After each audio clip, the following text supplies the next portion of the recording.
आज मैं आपको अपनी बिछड़ी हुई बेटी की कहानी सुनाने जा रही हूँ, जिसको मुझसे छीन लिया गया था। मेरी डिलीवरी होने वाली थी। डॉक्टर ने मुझे बताया कि मेरे बेटी पैदा हुई है। उसी समय मेरे घर पर एक फकीरनी आई और मेरी बेटी को देखते के साथ ही बोली कि ये बच्ची मनहूस है, इसकी मनहूसियत तुम्हारे पूरे ख़ानदान को खा जाएगी। अगर ये 18 साल तक किसी दरगाह में बाबा के पास रहे तो इसकी मनहूसियत ख़त्म हो जाएगी। मेरी सासू माँ ये सुनकर बहुत परेशान हो गईं और मेरी बच्ची को छीनकर उस फकीरनी को दे दिया और उससे कहा, जब ये बड़ी हो जाए तो इसे हमारे पास ले आना। वो फकीरनी फ़ौरन मेरी बच्ची को लेकर वहाँ से चली गई। मैं बहुत रोई गिड़गिड़ाई, लेकिन मेरी बात किसी ने नहीं सुनी। मेरे आंसू किसी ने नहीं देखे। मेरा शौहर दूसरे मुल्क में रहता था। मेरे शौहर को मेरी सास ने बताया कि तुम्हारी बच्ची मुर्दा पैदा हुई थी। कई सालों बाद जब मेरा शौहर घर वापस आया तो उसके साथ दुल्हन के जोड़े में एक लड़की थी, और जब मेरी नज़र दुल्हन के एक निशान पर पड़ी तो मेरी तो जान ही निकल गई, क्योंकि ये तो वही। मेरा नाम हीना है और बचपन से ही मैंने अपने नाम के साथ रियाज का नाम सुना था। यही नाम सुनते सुनते मैं बड़ी हुई थी। मेरे अम्मी अब्बू ने बचपन में ही मेरा रिश्ता रियाज के साथ तय कर दिया था। रियाज मेरे अब्बू के दोस्त का बेटा था। वो बचपन से हमारे घर पर आया जाया करता था। वो जब भी हमारे घर पर आता था तो उसका मूड ऑफ होता था। ऐसा लगता था जैसे वो मुझे पसंद ही नहीं करता। वो ना तो मुझसे बात करता था और ना ही मेरी तरफ देखता था। मैं ये देखकर बहुत दुखी हो जाती थी और मैंने कई बार इस बारे में अपने अम्मी अब्बू से बात करने की कोशिश भी की थी, लेकिन कोई समझना ही नहीं चाहता था। सबने जैसे बस अपनी मर्जी मुझ पर थोपने की सोच रखा था। इसीलिए मैंने भी कभी उससे बात करने की कोशिश नहीं की। फिर अब्बू के दोस्त ने एक दिन हमारी शादी की तारीख पक्की कर दी। घर में ज़ोर शोर से शादी की तैयारियां होने लगीं और फिर हमारी शादी का दिन भी आ गया और हमारी शादी हो गई और मैं विदा होकर अपनी ससुराल आ गई। मैं दुल्हन बनी अपने कमरे में बहुत देर से रियाज का इंतज़ार कर रही थी, लेकिन रियाज कमरे में नहीं आया। जब बहुत देर हो गई और मैं इंतज़ार करते करते थक गई, तब मेरी सास मेरे कमरे में आई और मुझसे कहने लगी कि रियाज आज रात यहाँ इस कमरे में नहीं आएगा, क्योंकि तुम्हारे ससुर से किसी बाबा ने कहा है कि आज की रात तुम दोनों पर बहुत भारी है, इसीलिए वो कल ही तुम्हारे कमरे में आएगा। अब तुम सो जाओ, क्योंकि बहुत रात हो चुकी है, तुम थक गई होगी, कपड़े बदल कर सो जाओ। वो ये कहकर मेरे कमरे से चली गईं। मैं उनकी बातें सुनकर हैरान हो गई। भला ये क्या बात हुई? शादी की पहली रात ही मेरे शौहर को मेरे पास आने नहीं दिया। मुझे इन लोगों की सोच पर बहुत ताज्जुब हो रहा था। मैं बेड से उठी और मैंने अलमारी से अपना नाइट सूट निकाल कर पहन लिया और फिर मैं सो गई। मेरी सास बहुत वहमी औरत थी। वो हर काम में वहम करती थी और अपना हर काम बाबा जी से पूछकर ही करती थी। वो हर बात में वहम करती थी कि कहीं ऐसा ना हो जाए और कहीं वैसा ना हो जाए, कहीं मेरा ये काम गलत ना हो जाए। अगर कोई काम करती थी तो बहुत ज़्यादा सोच समझकर करती थी कि कहीं इस काम में कोई ख़राबी ना हो जाए। खैर, दूसरे दिन रियाज जब कमरे में आए तो मुझे उनको देखकर बहुत खुशी हुई, क्योंकि मुझे इस बात का डर था कि मेरे शौहर को मैं पसंद नहीं हूँ, लेकिन उनको देखकर मेरा डर दूर हो गया। रियाज मेरा बहुत ख्याल रखते थे। रियाज बहुत खामोश मिजाज के इंसान थे, लेकिन कभी कभी तो मुझे ऐसा लगता था जैसे वो किसी परेशानी में हैं। रियाज बिल्कुल भी ऐसे शौहर नहीं थे जो शादी के शुरू के दिनों में नई नवेली दुल्हनों के नखरे उठाते हैं। उनमें वैसी कोई बात ही नहीं थी। हमारे बीच में एक झिझक सी थी और वो झिझक खत्म हो ही नहीं रही थी। 4 महीने बाद ही रियाज की दुबई में नौकरी लग गई। मैं और घर वाले सब लोग बहुत खुश थे। मैं खुशी से दुबई जाने की तैयारियां कर रही थी। मुझे भरोसा था मेरे और रियाज के बीच में जो दूरियां हैं वो वहां पर जाकर दूर हो जाएंगी। शायद यहाँ घर वालों की वजह से रियाज मुझसे खुलकर बात नहीं कर पाते। मैं तो रात दिन सपने देखने लगी थी कि मैं दुबई जाकर ये करूँगी, वहाँ ऐसे रहूँगी, वैसे करूँगी।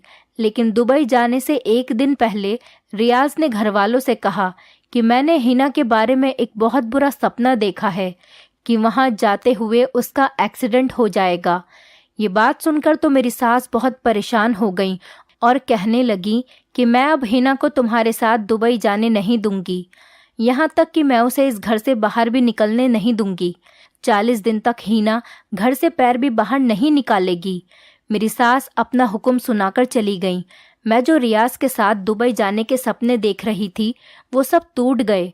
मैंने रियाज से कहा, आप अम्मी जी से बात करें और मुझे अपने साथ दुबई लेकर चलें। मगर रियाज ने कहा, मेरी अम्मी कोई बात नहीं मानेंगी, वो किसी की एक नहीं सुनती। एक बार जो वो कुछ कह दे उनका फैसला पत्थर की लकीर बन जाता है। मैं उनसे बात नहीं करता। तुम तो जानती हो वो कितनी वहमी औरत हैं, एक बात को पकड़कर बैठ जाती हैं। रियाज की ये बात सुनकर मैं खामोश हो गई और भला मैं कर भी क्या सकती थी। मैंने अपना सारा सामान बैग से निकालकर अलमारी में वापस रख दिया। दूसरे दिन रियाज दुबई के लिए निकल गए। यूं ही दिन बीत रहे थे। रियाज का फ़ोन आता तो था, लेकिन वो सिर्फ अपनी अम्मी से ही बात करते थे, मुझसे कभी बात नहीं करते थे। मैं बहुत ज़्यादा उदास रहने लगी कि अचानक मेरे जीवन में बाहर आ गई जब मुझे पता चला कि मैं माँ बनने वाली हूँ। मैं ये खबर सुनकर बहुत खुश हुई, लेकिन रियाज ने यह खबर सुनने के बाद भी मुझसे कोई बात नहीं की। मैं जानना चाहती थी कि रियाज को ये खबर सुनकर कैसा लगा, वो खुश भी है या नहीं। मगर पता तो तब चलता ना जब रियाज मुझसे बात करते। मैं हर समय रोती रहती। मुझे रोता हुआ देख मेरी सास मुझसे कहती, बेटा तू रोया ना कर, रियाज जल्दी घर वापस आ जाएगा और तुझे भी अपने साथ लेकर जाएगा। मैं सोचती कि काश मेरे पास भी मोबाइल होता तो मैं अपने शौहर को कॉल करती। पड़ोस में भी एक लड़की थी, उसका शौहर भी मुल्क से बाहर था, उसके पास मोबाइल था, वो अपने शौहर से घंटों घंटों बात करती थी। लेकिन हमारे यहाँ लड़कियों को मोबाइल रखने की इजाज़त नहीं थी। अगर किसी के पास मोबाइल होता था तो उसे गलत समझा जाता था और उसे सब गलत नज़रों से देखते। इस हालत में हर समय रियाज की कमी महसूस होती थी। मगर रियाज ना मुझे फ़ोन करता था और जब कभी फ़ोन करता तो सिर्फ अपनी अम्मी से बात करता था। खैर, जैसे तैसे उसके बगैर ये समय गुजर गया। कुछ दिन बाद मेरी बेटी हुई। मैं बहुत खुश थी और सब घर वाले भी बहुत खुश थे। अगले दिन जब मैं हॉस्पिटल से घर वापस आई तो घर में खुशियां मनाई जा रही थी। मेरे ससुर जी भी अपनी पोती को गोद में उठाकर प्यार कर रहे थे और सब लोगों को मिठाई बांट रहे थे। मेरे ससुर जी ने पूरे मोहल्ले में मिठाइयाँ बंटवाईं।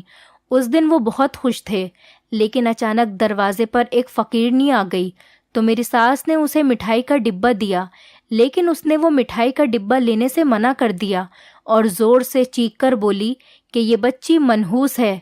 उसके इस तरह ज़ोर से बोलने पर सब लोग हैरान हो गए और मैंने उससे कहा कि क्या बकवास कर रही हो, कौन हो तुम? मुझे उस औरत पर बहुत गुस्सा आया। मेरी सास ने उससे पूछा कि तुम ऐसा क्यों कह रही हो? तो उस फकीरनी ने कहा कि ये बच्ची मनहूस है और इसकी मनहूसियत पूरे ख़ानदान को खा जाएगी। मैं उस फकीरनी से कुछ कहती, लेकिन मेरी सास ने मुझे बोलने नहीं दिया। मेरी सास ने कहा, तुम ऐसा कैसे कह सकती हो? तब फकीरनी बोली कि मुझे सब कुछ पता चल गया है, इसलिए तो मैं यहाँ पर आई हूँ। इस बच्ची को 18 साल तक घर से और घर वालों से दूर रखना पड़ेगा, तब जाकर इसकी मनहूसियत दूर होगी। मेरी सास परेशान हो गई। वो पहले से ही वहमी औरत थी और उस फकीरनी की बातें सुनकर उन्होंने मेरी गोद से बच्ची को ले लिया और उस फकीरनी की गोद में दे दिया और उससे कहा कि तुम इस बच्चे को अपने साथ ले जाओ, जब ये बड़ी हो जाए तो इसे वापस कर देना। ये सब सुनकर मेरे सर पर आसमान टूट पड़ा। मैंने उस फकीरनी से अपनी बच्ची को लेना चाहा, लेकिन मेरी सास ने मुझे रोक लिया। मैं रोने लगी, बिलखने लगी। मैंने अपनी सास के सामने हाथ जोड़कर कहा कि अम्मी प्लीज़ मेरी बेटी को मुझे वापस कर दें, यूँ मेरी गोद ना उजाड़ें। लेकिन मेरी सास ने मेरी कोई बात नहीं मानी और फिर उस फकीरनी को जाने के लिए कहा। फकीरनी मेरी बच्ची को लेकर वहाँ से चली गई और मैं रोती रही। सास ने रियाज को फ़ोन करके बताया कि तुम्हारे यहाँ पर मरी हुई बच्ची पैदा हुई थी। मैं हर समय अपनी बच्ची को याद करके रोती रहती और उस फकीरनी को कोसती रहती कि ना जाने वो कहाँ से आ गई थी। मैंने अपनी बच्ची को जी भर के देखा तक नहीं था। उसके पैर की 2 जुड़ी हुई उंगलियां याद रह गई थी, जिनमें काले रंग का एक निशान था। बच्ची की मौत का सुनकर भी रियाज वापस नहीं आया और ना ही उसने मुझसे फ़ोन पर बात की। मैंने अपनी सास से पूछा कि अम्मी, रियाज कब तक वापस आएंगे? तो वो मुझसे कहती कि कुछ दिनों में वापस आ जाएगा और मैं अपने शौहर का इंतज़ार करती रहती। शायद मेरी किस्मत में अपने शौहर का इंतज़ार ही लिखा था, लेकिन रियाज को तो वापस आना ही नहीं था। उसके इंतज़ार में मैंने सालों गुजार दिए और शायद अब तो मैं रियाज को भूल चुकी थी। बस मुझे मेरी बच्ची याद थी। मैं उसको याद करके रोती रहती, यहाँ तक कि रोते रोते मेरी आंखें भी कमज़ोर हो चुकी थीं। मैं हर वक्त बस यही दुआ करती रहती कि कहीं से वो फ़कीरनी आ जाए और मेरी बच्ची को वापस ले आए। ना जाने वो कहाँ से आई थी, कहाँ रहती थी, मुझे तो कुछ पता ही नहीं था। जैसे जैसे समय गुजर रहा था, मैं सोच रही थी कि शायद 18 साल पूरे होने के बाद वो मेरी बेटी को वापस ले आए, लेकिन अब तो शायद 20 साल पूरे हो चुके थे। ना वो फ़कीरनी मेरी बेटी को लेकर आई और ना ही रियाज वापस आया। मैंने अपनी पूरी ज़िंदगी अपने सास ससुर की सेवा में गुजार दी। मेरी ज़िंदगी में अब कुछ भी बाकी नहीं रहा था कि एक दिन अचानक रियाज वापस लौट आया। उसे देखकर मुझे अपनी आंखों पर विश्वास नहीं हुआ। मैं उस समय बहुत खुश हुई। मेरे दिल पर जो अपनी बेटी की जुदाई का गम था, वो उसे बताना चाहती थी। मैं रियाज के साथ बैठना चाहती थी। मैं उसके कंधे पर सर रखकर रोना चाहती थी। पूछना चाहती थी कि उसने आखिर मेरे साथ ऐसा क्यों किया। कुछ कहती, इससे पहले मुझे एक चौंकाने वाली खबर मिल गई कि वो अकेला नहीं आया है। उसके साथ एक बहुत ही खूबसूरत लड़की थी जो दुल्हन बनकर किसी अप्सरा से कम नहीं लग रही थी। मैं अपने आप को देखने लगी, कहाँ मैं सीधी सादी सांवली सी लड़की और कहाँ वो इतनी खूबसूरत गोरी लड़की जिससे मेरे शौहर ने शायद दूसरी शादी कर ली थी। ये देखकर मेरा दिल टूट गया। मेरी आंखों में आंसू आ गए। मैं उसकी दुल्हन को गौर से देखने लगी। मेरी नज़र उसके पैरों पर पड़ी और मेरी आंखों के सामने अंधेरा छा गया। ये तो वही निशान है जो मेरी बेटी के पैरों पर था, 2 जुड़ी हुई उंगलियों पर काला निशान। बस यही एक निशानी तो थी जो मुझे बहुत अच्छे से याद रह गई थी। मैंने उसे पहचान लिया था कि यही मेरी बच्ची है। ये सोचकर ही मेरा दिमाग फटने लगा और मेरी सांसें रुकने लगी थी कि मैं ये क्या देख रही हूँ। मैं ये सब बर्दाश्त नहीं कर सकती थी। मैं चक्कर खाकर गिर गई। रियाज मुझे हॉस्पिटल ले गया। कुछ देर बाद मैं होश में आ गई। होश में आते ही मैंने पूछा कि मैं कहाँ पर हूँ। मैंने अपने पास रियाज को खड़ा देखा। रियाज को खड़ा देखते ही मुझे सब कुछ याद आ गया। मुझे रियाज के ऊपर बहुत गुस्सा आ रहा था और मैं चीखकर उससे बोली, बस यही देखना बाकी रह गया था। तो रियाज कहने लगा कि वो दुल्हन हमारी बेटी है। रियाज ने मुझसे कहा कि चुप हो जाओ और घर चलो, मैं घर जाकर तुम्हें सारी बात बताता हूँ। मैंने उससे कहा कि अब क्या रखा है सुनने और सुनाने को। ये सब देखने से पहले मैं मर क्यों नहीं गई। हम घर पहुंच गए और रियाज ने मुझसे कहा कि आज मैं तुम्हें अपनी पूरी कहानी सुनाता हूँ। माँ ने बचपन से अपने वहम की वजह से मेरा जीना हराम कर रखा था।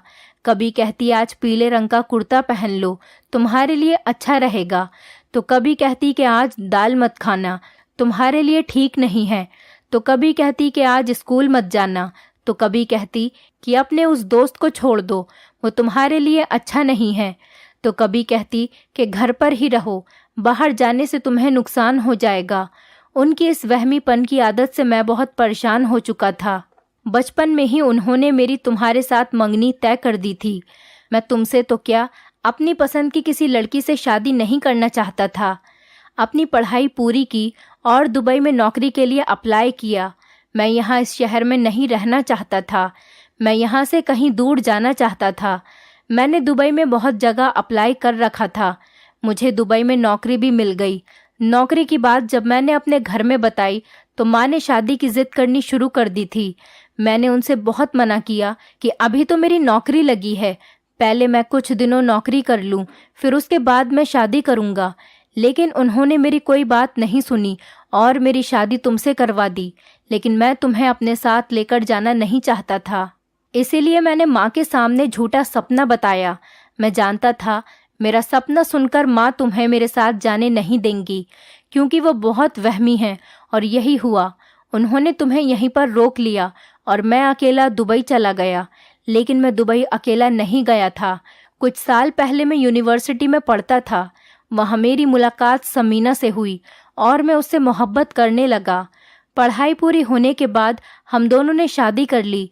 मैं जानता था मेरे घर वाले मेरी शादी तुमसे करवाना चाहते हैं, इसीलिए मैंने घर पर किसी को कुछ नहीं बताया, लेकिन मैं अपनी मर्जी से शादी करना चाहता था।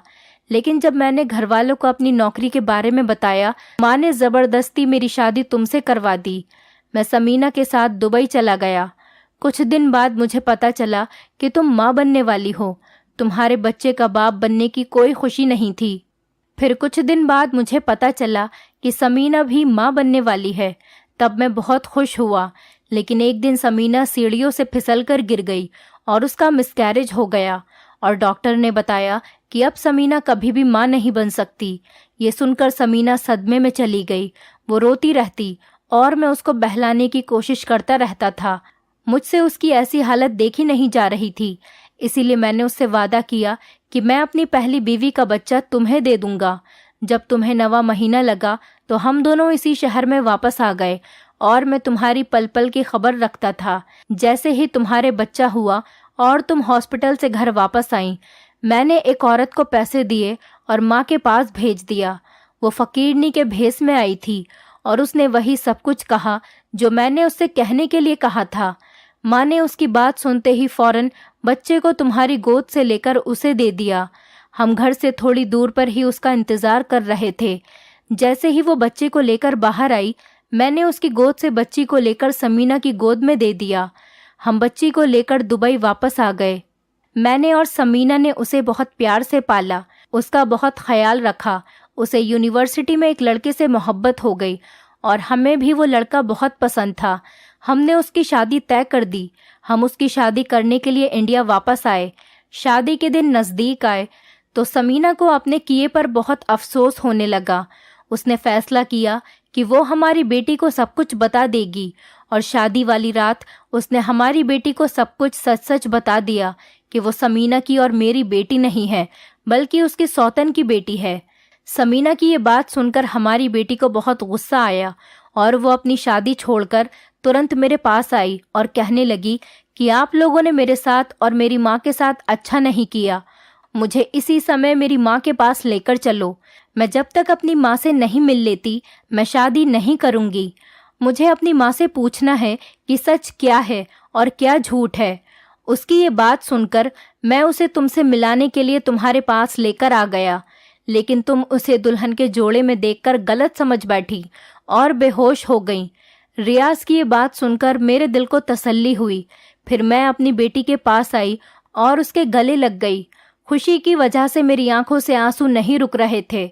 मैंने अपनी बेटी को 20 साल के बाद देखा था।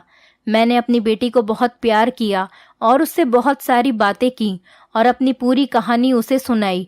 और रियाज ने एक कैसी चालाकी दिखाकर तुम्हें मुझसे छीन लिया, मैंने ये भी उसे सब कुछ बता दिया। ये सुनकर मेरी बेटी रियाज पर बहुत गुस्सा हुई और मुझसे बोली, माँ, अब आप एक ऐसे इंसान के साथ नहीं रहेंगी जिसने कभी आपको कोई खुशी नहीं दी, शौहर होने का कोई फर्ज नहीं निभाया, कभी आपको पलटकर नहीं देखा। मैंने अपनी बेटी से कहा कि बेटी, ये तुम क्या कह रही हो? मैं ऐसा कैसे कर सकती हूँ? मैं अपने शौहर को कैसे छोड़ सकती हूँ? लेकिन मेरी बेटी ने मेरी कोई बात नहीं सुनी। फिर मैंने अपने शौहर को डिवोर्स दे दी। मेरी बेटी ने मेरा ज़रूरत का सामान पैक किया और मुझे अपने साथ लेकर अपने शहर चली गई। उसका शहर में अपना एक घर था। हम दोनों वहाँ रहने लगे। फिर वो मेरे लिए रिश्ता ढूंढने में लग गई। वो चाहती थी कि वो एक अच्छे इंसान से मेरी शादी करवाकर मुझे खुश रहता हुआ देखे। उसने अपने मंगेतर को भी सब कुछ बता दिया था और उसको ये भी बता दिया था कि वो अपनी माँ की दूसरी शादी करवाना चाहती है। ये सुनकर उसके मंगेतर ने कहा कि तुम अपनी माँ की शादी मेरे दोस्त के अब्बू के साथ क्यों नहीं कर देती? उनकी पत्नी की डेथ हो गई है। उसके बाद उन्होंने दूसरी शादी नहीं की और वो बहुत शरीफ इंसान हैं और तुम्हारी माँ को बहुत खुश भी रखेंगे। अगर तुम कहो तो मैं उनसे बात करके देखता हूँ। मारिया ने कहा कि ठीक है, तो तुम उनसे बात करके देखो। वो भी मेरी माँ के उम्र के ही थे और उम्र के इस हिस्से में वो अकेले पड़ चुके थे। उन्हें भी किसी साथी की ज़रूरत थी। कुछ दिनों के बाद मेरी माँ की और उनकी शादी हो गई। वो बहुत अच्छे इंसान थे। वो मेरी माँ का बहुत ख्याल रखते थे और मेरी माँ उनके साथ बहुत खुश थी। 1 महीने के बाद मारिया की भी शादी हो गई। मारिया अपने शौहर के साथ बहुत खुश थी और समीना और रियाज भी मारिया की शादी में उसे दुआएं देने के लिए आए थे। मैं अपनी ज़िंदगी में बहुत खुश थी और मैं अपनी पिछली ज़िंदगी को भूल चुकी थी। मेरी पिछली ज़िंदगी में ऐसा कुछ याद करने के लायक भी तो नहीं था। मेरी बेटी ने ठीक कहा था कि ज़िंदगी की खुशियों पर मेरा भी हक है। शायद सब्र का फल ऐसे ही मिला करता है। दोस्तों, उम्मीद करती हूँ आपको हमारी कहानी पसंद आई होगी। कहानी पसंद आई है तो वीडियो को लाइक करें, चैनल पर नए हैं तो चैनल को सब्सक्राइब करें और हाँ, नोटिफिकेशन बेल को ज़रूर दबाएं ताकि अगली अपडेट सबसे पहले आपको मिले।